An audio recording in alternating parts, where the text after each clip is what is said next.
Bienvenidos de regreso a Elemental. El día de hoy vamos a hablar de... Ernesto, que viene todo desinflado. ¿Qué pasa, amigo? Uf, Dinmara, es que llevo un gran peso sobre los hombros. ¿Pero qué pasa? Soy todo oídos. Tengo que confesarte algo. A ver, ¿desayunaste bien? Sí, la machaca con huevos, Ajá. sí, todavía hay. Entonces seguro no es tan grave, ¿o sí? A ver, venga, cuéntame. Es que te estaba mintiendo, ¿eh? No solo es falso que las matemáticas sean mi coco, la verdad es que... Pues sí, estoy re bueno, acuérdate que soy ingeniero, me encantan. Ay, pues sí, ya lo sabía. Yo solo estaba esperando a ver si en algún momento decías algo. Se te notaba desde morrillo. Pues se me ha levantado un peso los hombros, ¿eh? Ahora el peso único que tengo encima es el de la atmósfera, ¿eh? Ay, entonces te estabas haciendo la víctima. Todos llevamos ese peso encima. No llevas ningún peso tú. No tienes nada ahí. Ojo, estás confundiendo el vacío con la nada, ¿eh? Y recuerda que lo que nosotros llamamos vacío, desde el piso hasta los límites de la atmósfera, en realidad son partículas de aire. Pues eso no aplica para mi estómago. Ese sí que está vacío. ¿Por qué no nos vamos a terminar esa machaca mientras vemos la siguiente cápsula? ¿Alguna vez te has preguntado por qué podemos vivir en la superficie de nuestro planeta sin que haya barreras visibles que nos separen del espacio exterior? Bueno, la respuesta es que sí hay una barrera visible, la atmósfera, una capa de gas que rodea a la Tierra y que nos protege de la radiación y de ciertas partes de la luz del Sol, además de controlar la temperatura y protegernos del ingreso de meteoritos.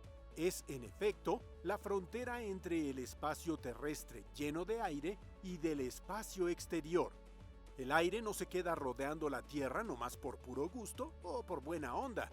En realidad se mantiene alrededor de la Tierra sujeto por la gravedad, y eso significa que pesa. Este peso se manifiesta a través de la presión atmosférica, y esa presión depende de la altura a la que se mida. Imagina una columna de 1 metro cuadrado de grosor, que empiece en el suelo y termine hasta el límite de la atmósfera.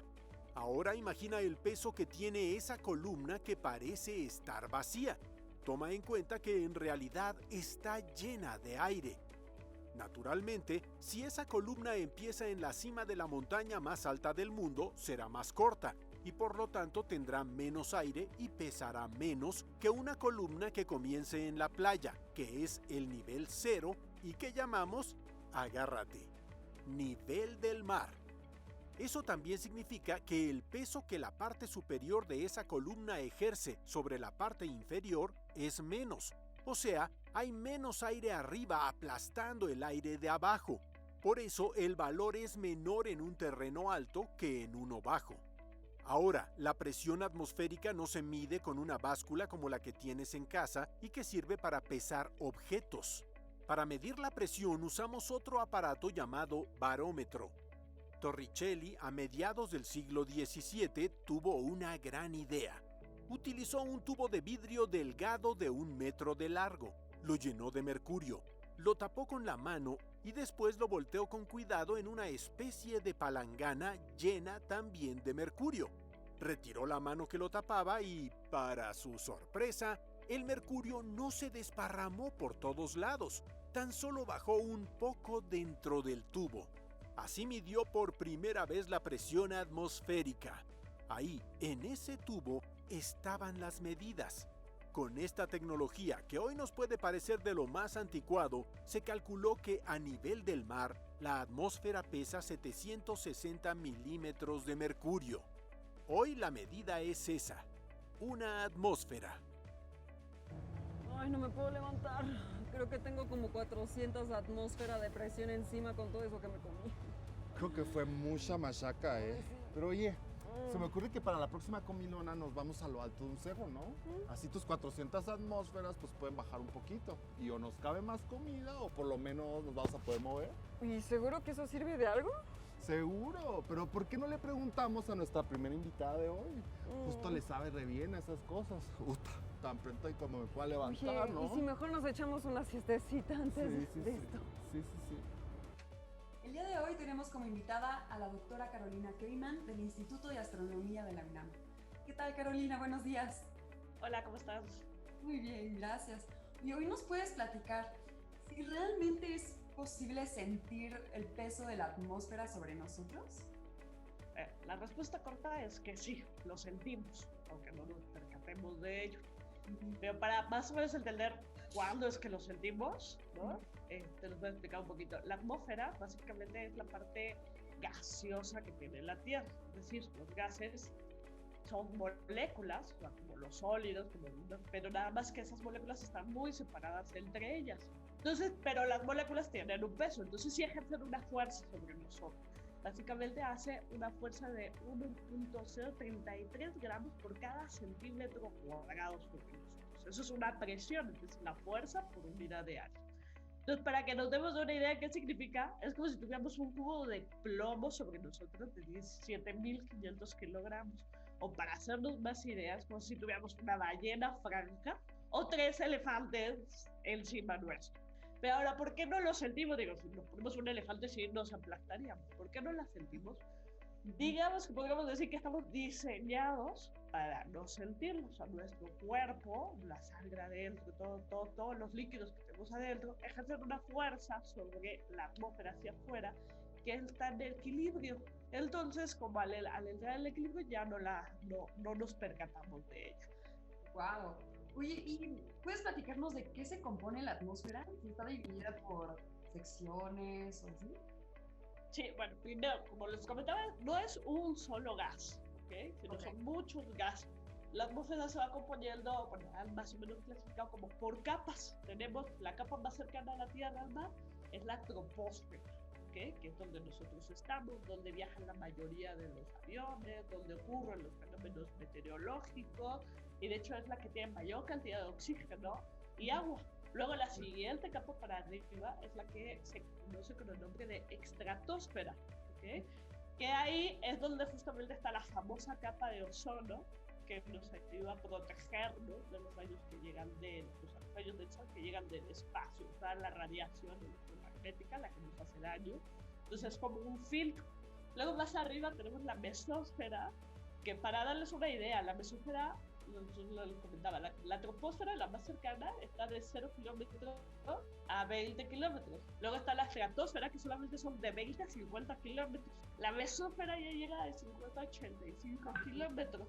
¿Okay? Y es donde, por ejemplo, esa ayuda mucho a protegernos de los objetos que llegan del espacio, ¿no? Esto que llamamos como meteoritos o la basura espacial, ayuda a que se desintegre por cómo está compuesto.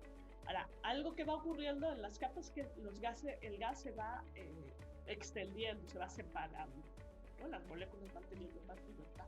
Después tenemos la termósfera o ionosfera, que es donde justamente los gases están en una condición fácilmente que se ionizan. Ahí es donde ocurren las auroras boreales. Y eso está, digamos, para que se den una idea, a 100 o 690 kilómetros de distancia desde nosotros. Y por último tenemos la exósfera, que es como la capa, en realidad no es que hay un límite, sino la exósfera lo que le va a ocurrir a medida que se va alejando del centro, que las moléculas se van justamente separando cada vez más, ¿okay? Hasta separarse tanto que ya llegamos a lo que es el espacio exterior, el vacío. O sea, ocupa desde 690 kilómetros hacia arriba y después a 1000. Entonces es como si fuéramos de aquí a Sinaloa. O sea, pues si se dan cuenta del piso hacia el exterior, por así decirlo, es muy poquita distancia comparado con toda la distancia que podemos o tendríamos que recorrer en la Tierra para ir a uno u otro sitio. Entonces, básicamente, así es como se compone. Y cada capa tiene una función que, entre todas, es protegernos y darnos las condiciones adecuadas para que podamos vivir. Y bueno, ahora sí vamos a hablar un poco del vacío. ¿Se podría decir que no hay vacío en el planeta Tierra? Bueno, para entender eso, primero tenemos que tener claro que cuando hablamos de vacío, desde el punto de vista físico, desde el punto de vista de la atmósfera, no nos estamos refiriendo a que no haya nada, ¿okay? El vacío no es sinónimo de nada. En el vacío hay cosas, hay moléculas. Lo que ocurre es que las moléculas están tan separadas que no se enteran que hay otra molécula. Entonces las moléculas se pueden mover sin chocar entre ellos. A eso se le llama camino de libre medio, es decir, se pueden mover las moléculas sin enterarse que existen. Lo que ocurre en la Tierra y lo que ocurre en la atmósfera es que las moléculas de esos gases están tan juntas que sí se enteran que están juntos, o sea, que están entre ellas. Entonces ahí es donde hablamos que no hay vacío. Cuando hay vacío están muy separadas, cuando no hay vacío están muy juntas. De manera natural, en la Tierra, efectivamente, no hay sitios vacíos, ¿ok? Por la atmósfera. Pero nosotros los humanos hemos generado máquinas que producen en ciertos contenedores esas condiciones muy cercanas a esas condiciones que puede haber en el espacio. Y ya una última pregunta. Si yo me fuera a una montaña, ¿realmente podría decir que, o sea, podría yo comer más porque siento menos peso sobre mi cuerpo? No, en realidad no. O sea, digamos que nuestras condiciones como van a tener los animales, o sea, ocurren, tenemos las mismas condiciones, el estómago recibe la misma cantidad de alimento aquí a nivel del mar o en una montaña. Lo que ocurre cuando, por ejemplo, vamos a una montaña, que es lo que hay que tener cuidado, justamente con lo que comentaba de que no son las mismas condiciones y el cuerpo se tiene que adecuar a esas nuevas condiciones, es el hecho de que, por ejemplo, entre más alto estemos a nivel, con respecto al nivel del mar, es decir, más cercano a la exósfera, por así decirlo, que nunca vamos a llegar, bueno, sí podemos llegar con transbordadores espaciales, pero entre más alejados estemos, hay menos oxígeno, porque como les comentaba, en la superficie, ¿no?, es donde está la mayor cantidad de oxígeno. Entonces, a medida que nos alejamos del nivel del mar, hay menos oxígeno. Y eso pues tiene repercusiones a nosotros, porque al tener menos oxígeno nos cuesta más trabajo realizar nuestras funciones. De hecho, al fenómeno con el que sentimos por esa falta de oxígeno que nos da dolor de cabeza, que de pronto podría ser que nos dé menos hambre, no tengamos tanto apetito, es lo que le llaman mal de montaña. Pues básicamente por eso, pero en condición, y una vez que nos aclimatamos podemos comer más. Muchas gracias también por esta entrevista. Regresamos con el programa. Entonces, cuando uno anda con el estómago vacío, en realidad no está tan vacío, ¿no? Bueno, lo del estómago era un chiste, pero como ya nos explicaron, realmente no existen los espacios vacíos a menos que los produzcamos. Y eso es justo lo que vamos a hacer. Imaginemos que el agua fría de esta cubeta es el ambiente lleno de aire en el que vivimos. El agua ejerce presión sobre la cubeta. Esa presión externa se enfrenta a la presión interna que hay dentro de la botella. Porque está llena de aire. O sea, el aire de adentro pelea contra el agua de afuera. Ahora vamos a sacar el aire de la botella. El calor agita el aire dentro de la botella y eso hace que se escape porque la presión aumenta.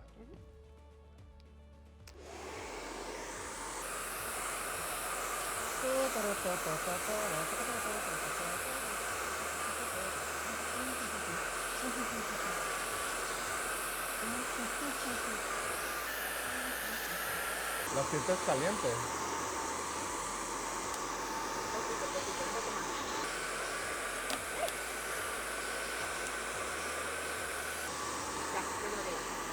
¿Ya?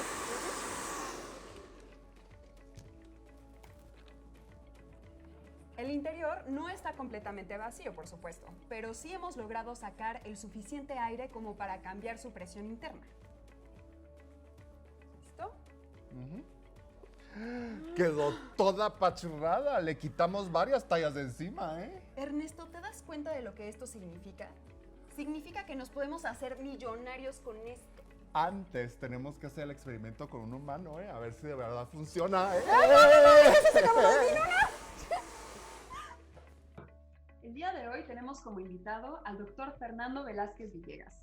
Él trabaja en la Facultad de Ingeniería de la UNAM. ¿Qué tal, Fernando? Buenos días.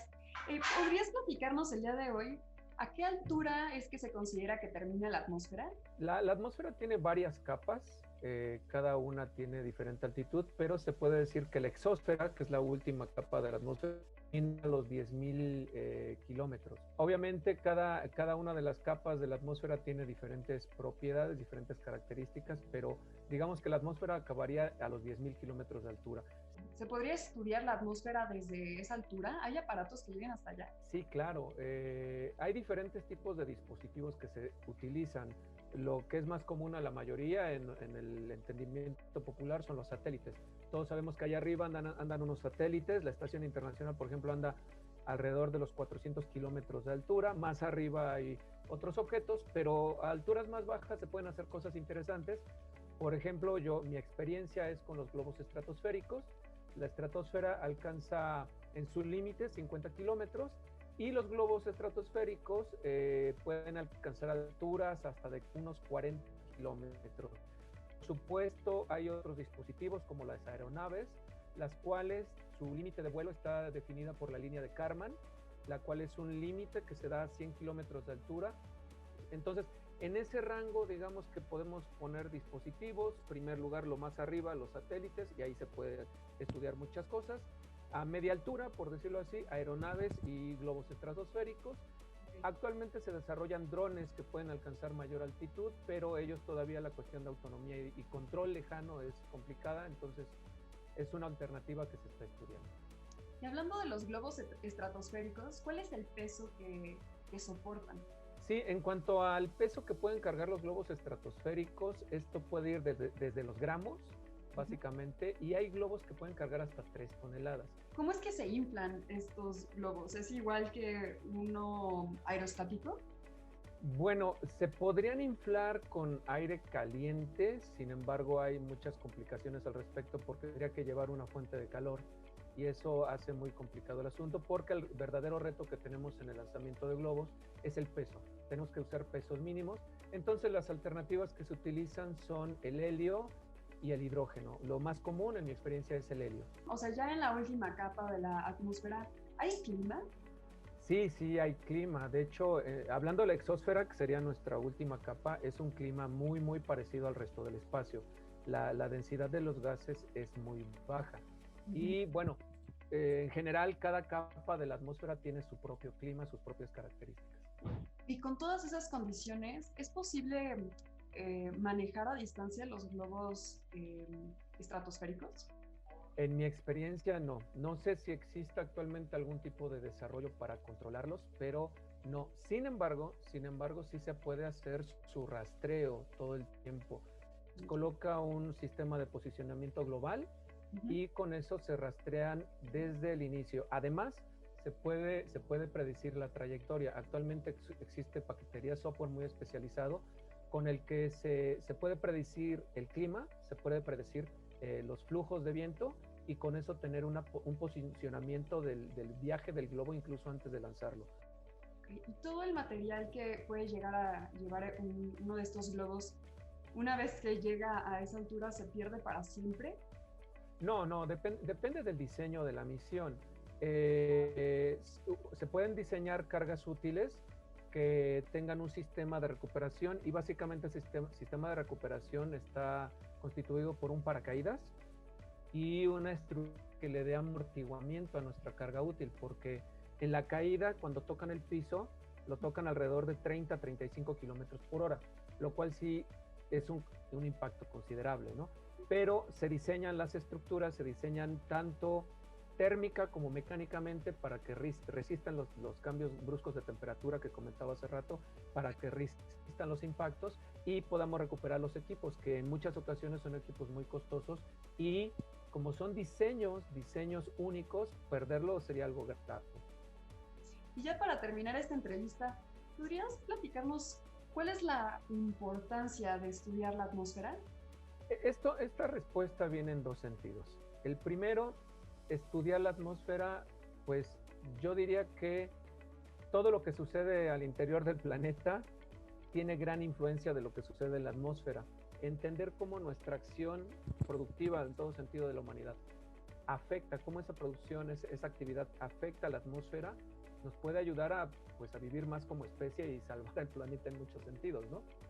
La segunda razón por qué estudiar la atmósfera, o estudiar, mejor dicho, la atmósfera, es porque es un laboratorio al alcance de la mano. Podemos lanzar instrumentos que están diseñados para actuar en el espacio, pero a bajo costo. Lanzar más o menos 1 kilogramo de masa a través de la empresa SpaceX cuesta unos $50,000. Y hacer lo mismo, pero con un globo estratosférico, andaría alrededor de los $5,000 más o menos. Entonces es un costo 10 veces abajo. Pero ahí no estoy considerando toda la infraestructura que ya tiene SpaceX.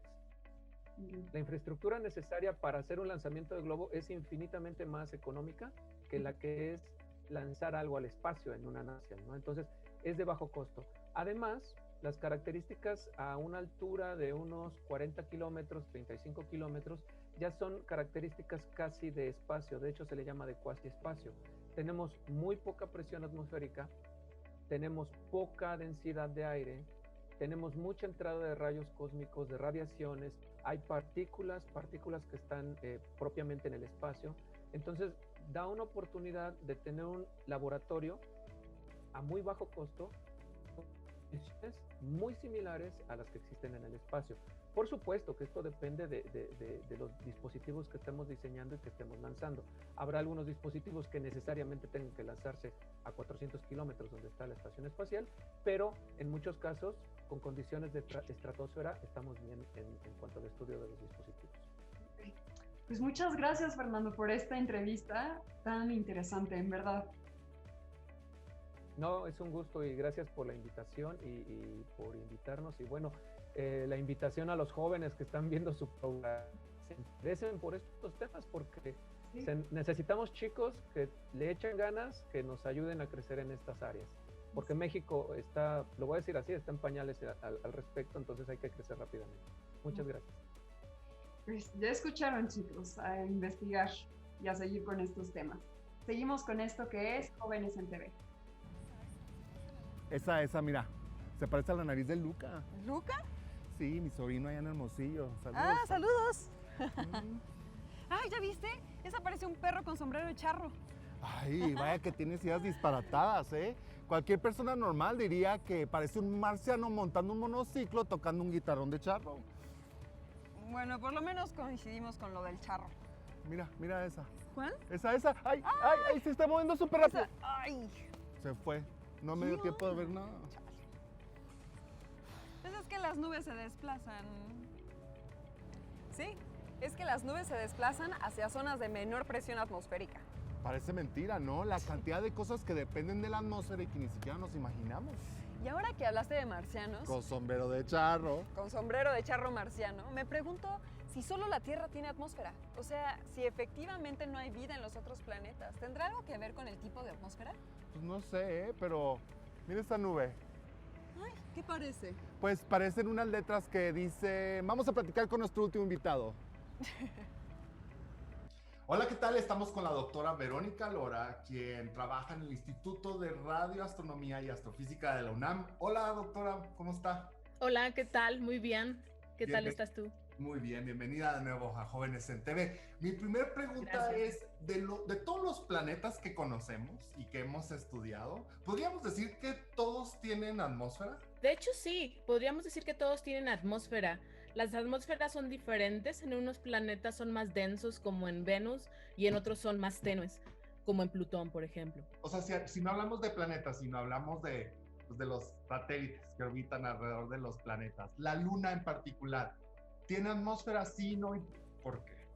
Sí, la Luna también tiene atmósfera, igual es muy, muy ligera, muy tenue, así como es en Plutón y como es en otras satélites de otros planetas, y es porque las atmósferas básicamente son atrapadas por el campo gravitacional de los objetos. Entonces, entre más menos masivo es el objeto, como en el caso de la Luna, menos atmósfera va a poder atrapar. Muy bien, y entonces, ¿cómo le llamamos a la atmósfera de la Luna? ¿Lunósfera, selenósfera? ¿Oficialmente cómo se le llama? La atmósfera viene del griego de atmos, que es vapor, y es aire, que es esfera. Entonces, aunque sea la Luna, de todas maneras sería una atmósfera, no importa en qué planeta estemos o satélite. Muy bien.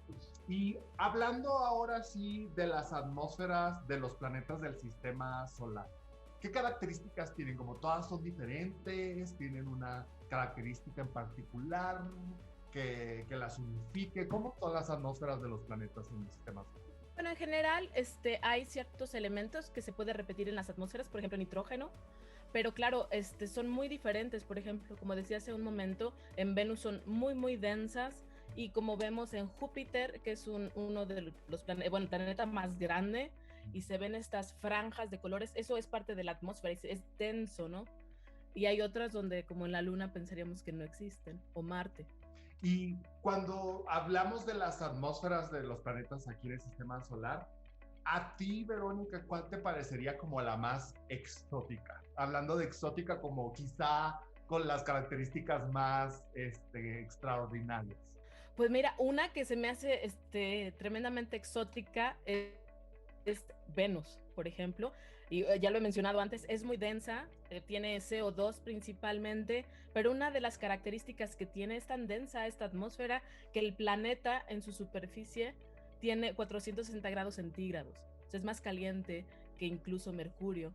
Otra, por supuesto, va a ser Titán, que es un satélite y que en vez de lo que nosotros tenemos como agua, tienen metano, o sea, tienen lluvias de metano. Entonces me hace una cosa muy, muy especial. Súper. ¿Habrá algunos planetas que sean como de puro gas? De hecho, sí, se conocen los planetas que son los gigantes gaseosos. Uno va a ser Júpiter, Saturno y Urano. Aunque en el centro sí hay una parte sólida, principalmente su composición es gas. Entonces vemos, como decía antes, estas franjas de Júpiter, por ejemplo, y la gran característica es la gran mancha roja que se ve en Júpiter, que es una tormenta que ha estado ahí por más de 300 años, que se ve espectacular ahora sobre todo, ¿no? Uh-huh. Y ahorita hablando de Júpiter, por ejemplo, si tú y yo viniéramos en una nave espacial y quisiéramos aterrizar en Júpiter, por las condiciones de su atmósfera y por las condiciones del planeta en particular, ¿qué pasaría si nosotros quisiéramos hacer eso? Yo creo que la primera cosa que pasaría es, si vamos en una nave, Júpiter es tan grande y tiene una atracción gravitacional tan grande que seríamos totalmente atrapados por el campo gravitacional de Júpiter e ir hacia el centro. Y yo creo que pasaríamos por todas estas capas de atmósferas densas que también están relacionadas con diferentes colores, lo que le da así lo majestuoso de color rojo a Júpiter, hasta llegar a un centro que no está estudiado del todo todavía, ¿no? Y pues, o sea, seríamos pioneros. Seríamos pioneros, y esto parece como una escena de una película de acción maravillosa, la deberíamos proponer por ahí, ¿no? Deberíamos describirla ya. Aterrizaje en Júpiter. Exacto. Doctora, muchas gracias por tu tiempo, qué interesante platicar contigo, y bueno, nosotros continuamos en Jóvenes en Terra. Oye, ¿ya te sientes más ligero? Lo dices porque ya es hora de comer, ¿no? Bueno, también, pero no. Me preguntaba más bien por ese peso sobre los hombros del que quejabas. Ya, sobre todo ahora que sé que los que la tienen peor son los pobres venusinos, ¿no? Con todo ese peso que llevan encima. Bueno, igual ya hasta les gusta. Les da el pretexto para estar echados todo el día. Como nosotros, cuando estábamos allá y nos dio el mal del puerco después del desayuno, ¿no? Pero ¿sabes qué? Tanto hemos hablado del vacío que ya siento que se me hace otra vez uno en la barriga. Ya sé, vamos a comer, ¿no? Sí, por favor. Sí. Se nos pasaba la frase de hoy, ¿eh? Es el hambre. Ya hace que se nos olviden las cosas. Pues viene del nada denso Gustavo Cerati. Esta tarde mi deporte fue soportar la atmósfera, pero nada más. ¿Y tú has sentido alguna vez el peso de la atmósfera? Escríbenos y platícanos. Un tip, piensen cuando se les tapan los oídos. Imagina, estudiar la atmósfera, entender su comportamiento físico, hacer modelos matemáticos que pronostiquen lo que le va sucediendo. Todo esto es crucial contra el cambio climático.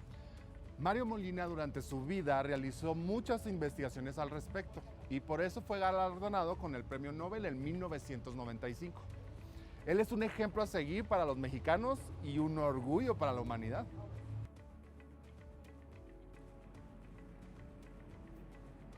Ahora sí, después de este merecido homenaje, nos vamos. Elemental, compañera, y no se pierdan el segmento de vida saludable ahora con el tema obesidad. Aguas, ¿eh? Adiós. Adiós.